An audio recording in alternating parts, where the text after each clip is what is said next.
வணக்கம். எது தானம், எது தர்மம்? எது தானம், எது தர்மம்? கீதையில் விளக்கம் தருகிறார் நம் பகவான் ஸ்ரீகிருஷ்ணர். பாரத போரில் மிகப்பெரிய கொடையாளி கர்ணனின் உயிர் பிரியாமல் காத்தது அவர் செய்த தான தர்மங்கள். ஆனால் விதிப்படி உயிர் பிரிந்ததால் தான் அவரின் தேகம் சாந்தியடைந்து அவரின் உயிர் இறைவனை சரணடையும் என்பதால் அவரின் உயிரை போக்க கண்ணனே அந்தணர் வேடத்தில் வந்து கர்ணன் செய்த புண்ணியங்களை தானம் பெற்றார். கண்ணன் அருளால் கர்ணன் மோட்சத்தை அடைந்தார்.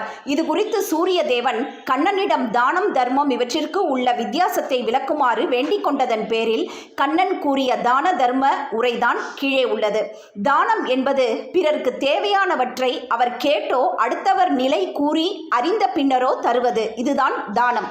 புண்ணிய கணக்கில் சேராது. ஏனெனில் இல்லாதவர் மற்றும் இயலாதவர் கேட்ட பின் கொடையளிப்பது ஒரு மன்னனின் கடமை, ஒவ்வொரு மனிதனின் கடமையும் கூட. மீதிய அடுத்த பதிவில் பார்க்கலாம்.